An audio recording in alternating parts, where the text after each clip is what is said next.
श्री कृष्ण गोविंद हरे मुरारी, हे नाथ नारायण वासुदेवा। श्री कृष्ण गोविंद हरे मुरारी, हे नाथ नारायण वासुदेवा। श्री कृष्ण गोविंद हरे मुरारी, हे नाथ नारायण वासुदेवा। ओम नमो भगवते वासुदेवाय नमः। मनुष्य जीवन भर धन कमाने में लगा रहता है, दिन रात मेहनत करता है, संपत्ति जोड़ता है, महल बनाता है, लेकिन एक समय ऐसा भी आता है जब उसे एहसास होता है कि धन से सब कुछ खरीदा जा सकता है, लेकिन मन की शांति नहीं। पुराणों में कहा गया है कि भगवान के दरबार में मनुष्य की पहचान उसके वस्त्रों से नहीं, उसके धन से नहीं, बल्कि उसके कर्मों से होती है। पुरुषोत्तम मास का वह पवित्र समय है जब भगवान विष्णु अपने भक्तों को भक्ति, सेवा और दया का वास्तविक अर्थ समझाते हैं। कहा जाता है कि इस मास में किया गया छोटा सा दान भी असंख्य गुना पुण्य फल देता है। लेकिन आखिर सच्चा दान क्या होता है?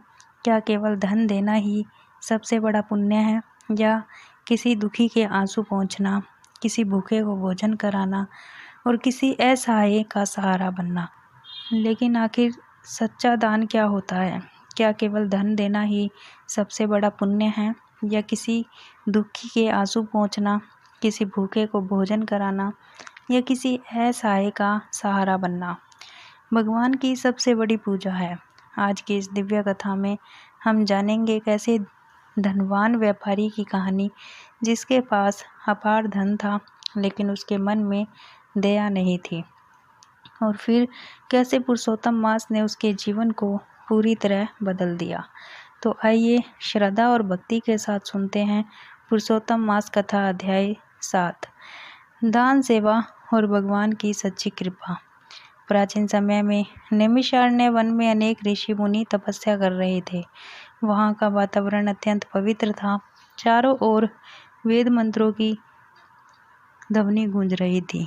हवन की सुगंध वातावरण को और भी दिव्य बना रही थी।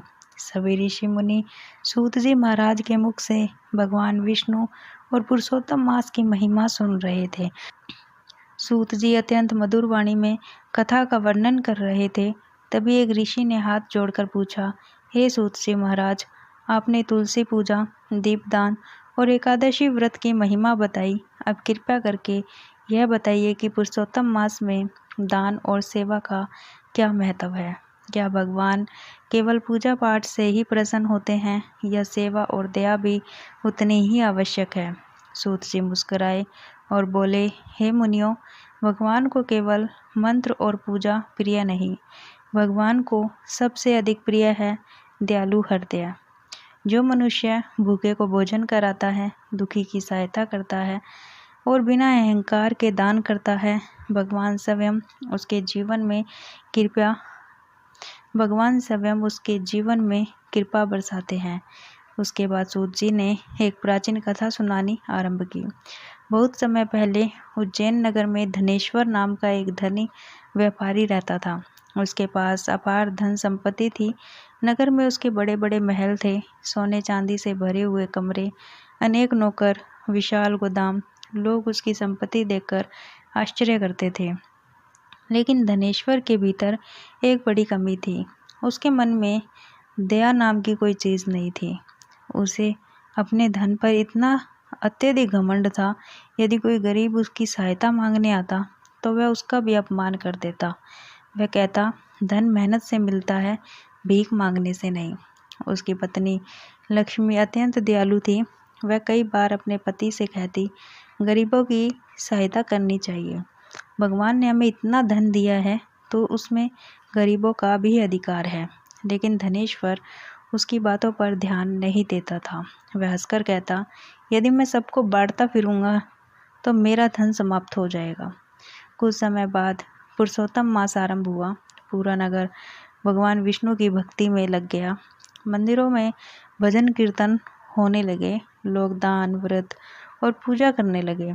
हर घर में दीपक जलने लगे, तुलसी पूजा होने लगी। संत महात्मा भगवान विष्णु की महिमा का वर्णन कर रहे थे। नगर का वातावरण अत्यंत पवित्र हो गया। धनेश्वर में मंदिर जाता था, लेकिन केवल दिखावे के लिए। वह बड़े बड़े दान करता ताकि लोग उसकी प्रशंसा करें। लोग कहते, सेठ जी आप तो बहुत बड़े दानी हो। यह सुनकर धनेश्वर को गर्व होता, लेकिन उसके दान में श्रद्धा नहीं थी, कोई दया नहीं थी। उसके मन में केवल अहंकार था। एक दिन नगर में एक वृद्ध संत आए। उनके चेहरे पर अद्भुत तेज था। वे अत्यंत सरल वस्त्र पहने हुए थे। वे लोगों को भगवान विष्णु की भक्ति और सेवा का महत्व समझा रहे थे। संत बोले, हे लोगों, दान केवल धन देने का नाम नहीं है। सच्चा दान वह है जो बिना स्वार्थ और बिना अहंकार के किया जाए। यदि किसी भूखे को भोजन दिया जाए तो वह भगवान को भोग लगाने के समान है। यदि किसी दुखी के आंसू पोंछे जाएं तो वह वही सबसे बड़ी पूजा है। धनेश्वर भी वहाँ खड़ा था। वह हंसकर बोला, मेरे जैसा दानी पूरे नगर में कोई नहीं है। संत मुस्कुराए और बोले, सेठ जी, दान का मूल्य धन से नहीं बल्कि दया और भावना से होता है। जिस दान में अहंकार हो उसका पुण्य बहुत कम हो जाता है। धनेश्वर क्रोधित हो गया और वह बोला, तुम एक साधारण संत होकर मुझे शिक्षा दे रहे हो। संत शांत स्वर में बोले, मैं नहीं, समय तुम्हें सबक सिखा देगा। कुछ दिनों बाद नगर में भयंकर तूफान आया। आकाश में काले बादल छा गए, तेज हवाएं चलने लगी, भारी वर्षा होने लगी। अनेक गरीब लोगों के घर टूट गए। लोगों के पास भोजन और आश्रय नहीं बचा। पूरा नगर भय और दुख में डूब गया। गरीब लोग धनेश्वर के पास सहायता मांगने पहुंचे। उन्होंने हाथ जोड़कर कहा, सेठ जी, हमारे बच्चे भूखे हैं, कृपया करके थोड़ा अन्न दे दीजिए। लेकिन धनेश्वर ने अपने गोदाम ही बंद कर दिए। वह बोला, यदि मैं सबको अन्न बांट दूंगा तो मेरा ही नुकसान हो जाएगा। लोग निराश होकर लौट गए। उधर वहीं वृद्ध संत मंदिर में गरीबों को भोजन करा रहे थे। वे स्वयं भूखे रहकर भी दूसरों की सहायता कर रहे थे। यह देखकर धनेश्वर की पत्नी लक्ष्मी बहुत दुखी हुई। वह बोली, धन का क्या लाभ यदि उसे किसी की भी सहायता न हो सके। लेकिन धनेश्वर अभी भी अपने अहंकार में डूबा हुआ था। एक रात धनेश्वर अपने महल में सो रहा था। अचानक उसे एक विचित्र सपना आया। उसने देखा चारों ओर घना अंधकार है। वह अकेला खड़ा है। उसके पास सोने चांदी के ढेर लगे हैं, लेकिन उसे पानी की एक बूंद भी नहीं मिल रही। वह बहुत प्यासा था। वह सहायता के लिए चिल्लाने लगा। तभी सामने दिव्य प्रकाश प्रकट हुआ। उस प्रकाश से भगवान विष्णु प्रकट हुए। भगवान के हाथों में शंख, चक्र, गदा और पद्म सुशोभित थे। भगवान बोले, हे धनेश्वर, तुमने जीवन भर केवल धन ही इकट्ठा किया है, लेकिन कभी किसी दुखी की सहायता नहीं की। जिस धन का उपयोग सेवा और दया में ना हो वह धन ही व्यर्थ है। धनेश्वर भयभीत हो गया। उसकी आंखों से आंसू बहने लगे। वह भगवान के चरणों में गिर पड़ा। वह बोला, हे प्रभु, मुझसे बहुत बड़ी भूल हुई है, कृपा करके मुझे क्षमा कर दीजिए। भगवान बोले, यदि मनुष्य सच्चे मन से पश्चाताप करे तो मैं उसे अवश्य क्षमा करता हूँ। लेकिन याद रखो, सच्ची भक्ति केवल मंदिरों में दीपक जलाने से नहीं मिलती। सच्ची भक्ति तब मिलती है जब मनुष्य दूसरों के दुख को अपना समझे। इतना कहकर भगवान अदृश्य हो गए। सुबह होते ही धनेश्वर की आँख खुली। उसका शरीर कांप रहा था। उसे अपनी गलती का एहसास हो चुका था। वह तुरंत मंदिर पहुंचा। वहां वही वृद्ध संत बैठे थे। धनेश्वर उनके चरणों में गिर पड़ा। वह रोते हुए बोला, मुझे क्षमा करें, मैं धन के अहंकार में अंधा हो गया था। संत ने प्रेम से उसे उठाया। वे बोले, जब मनुष्य का हृदय बदल जाए तभी भगवान की कृपा प्राप्त होती है। उस दिन से धनेश्वर का जीवन पूरी तरह बदल गया।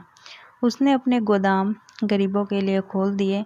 वह भूखों को भोजन कराने लगा, गरीबों के लिए वस्त्र और दवाइयों की व्यवस्था करने लगा। अब वह बिना दिखावे के दान करता था। उसे दूसरों की सहायता करके मन में शांति मिलने लगी। धीरे धीरे पूरे नगर में सुख और शांति लौट आई। अब लोग केवल पूजा पाठ ही नहीं बल्कि सेवा और दया का महत्व भी समझने लगे। मंदिरों में भजन कीर्तन होने लगे, गरीबों को भोजन कराया जाने लगा। वह में हर घर में भगवान विष्णु का नाम गूंजने लगा। धनेश्वर की पत्नी अत्यंत प्रसन्न थी। वह बोली, आज हमारा धन सही अर्थ में पवित्र हुआ। पुरुषोत्तम मास के अंतिम दिन धनेश्वर मंदिर पहुंचा। उसने भगवान विष्णु के सामने दीपक जलाया, फिर हाथ जोड़कर बोला, हे प्रभु, आपने मुझे सच्चे दान और सेवा का महत्व सिखाया। अब मैं समझ गया हूँ कि धन से बड़ा दया का भाव होता है। उस रात भगवान विष्णु ने उसे स्वप्न में दर्शन दिए। भगवान बोले, हे भक्त, जो मनुष्य बिना अहंकार के दान और सेवा करता है, मैं स्वयं उस पर कृपा करता हूँ। याद रखो, सच्चा सुख दूसरों को सुख देने में है। धनेश्वर की आंखों से आंसू बहने लगे। उसका हृदय भगवान की भक्ति से भर गया। सूत जी महाराज बोले, हे मुनियों, यह संसार बड़ा विचित्र है। मनुष्य जीवन भर धन, वैभव और सुखों के पीछे भागता रहता है।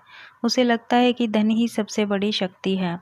लेकिन जब जीवन में दुख आता है, जब मन अशांत हो जाता है, जब भीतर खालीपन महसूस होने लगता है, तब मनुष्य समझता है कि सच्चा सुख केवल भगवान की भक्ति और अच्छे कर्मों में है। धनेश्वर के पास अपार धन था, बड़े बड़े महल थे, सोना चांदी था, नौकर चाकर थे, लेकिन उसके हृदय में दया नाम की कोई भी चीज़ नहीं थी। वह गरीबों को तुच्छ समझता था, दुखियों की सहायता नहीं करता था और अपने धन के अहंकार में डूबा रहता था। लेकिन पुरुषोत्तम मास ने उसके जीवन को बदल दिया। भगवान विष्णु ने उसे यह समझाया कि जिस धन से किसी भूखे का पेट न भरे, जिस संपत्ति से किसी दुखी के आंसू न पोंछे जाएं और जिससे किसी असहाय को सहारा न मिले, वह धन वास्तव में व्यर्थ है। हे मुनियों, भगवान को केवल मंदिरों में जलाए गए दीपक प्रिय नहीं, बल्कि भगवान को सबसे अधिक प्रिय है दया। जब कोई भूखा व्यक्ति भोजन पाता है तो भगवान प्रसन्न होते हैं। जब कोई दुखी मनुष्य सहारा पाता है तो भगवान के हृदय में करुणा उमड़ पड़ती है। और जब कोई मनुष्य बिना अहंकार के सेवा करता है तो भगवान स्वयं उसकी रक्षा करते हैं। धनेश्वर ने जब अपने गोदाम गरीबों के लिए खोल दिए, जब उसने भूखों को भोजन कराना शुरू किया, जब उसने अपने धन का उपयोग दूसरों की भलाई में करना शुरू किया, तब उसके जीवन में वास्तविक सुख आया। अब उसके पास केवल धन नहीं था, अब उसके पास पुण्य भी था। उसका मन शांत हो चुका था। हे मुनियों, याद रखिए, धन से बड़ा दया का भाव होता है। यदि मनुष्य के पास करोड़ों की संपत्ति हो लेकिन उसके मन में करुणा न हो तो वह भीतर से गरीब है। लेकिन यदि किसी मनुष्य के पास थोड़ा सा धन हो और वह उसमें से भी किसी दुखी की सहायता करता है तो वह भगवान की दृष्टि में सबसे बड़ा धनवान है। पुरुषोत्तम मास हमें यही सिखाता है कि भक्ति केवल पूजा पाठ नहीं, सच्ची भक्ति वह है जिससे किसी के जीवन में प्रकाश आए। यदि कोई भूखा है तो उसे भोजन कराना भी भगवान की पूजा है। यदि कोई दुखी है तो उसे सांत्वना देना भी भगवान की सेवा है। यदि कोई असहाय है तो उसका सहारा बनना भी भक्ति है। भगवान विष्णु के दरबार में वही सबसे प्रिय भक्त होता है जो दूसरों के दुख को अपना दुख समझे, जो बिना स्वार्थ के सेवा करे, जो बिना दिखावे के दान करे और जो अपने जीवन में विनम्रता बनाए रखे। अहंकार मनुष्य को भगवान से दूर कर देता है, लेकिन दया, सेवा और विनम्रता मनुष्य को भगवान के चरणों तक पहुंचा देती है। हे मनुष्य, ये जीवन बहुत छोटा है। एक दिन सब कुछ यहीं रह जाएगा। महल, धन, सोना, वैभव, यदि कुछ साथ जाएगा तो केवल अच्छे कर्म जाएंगे।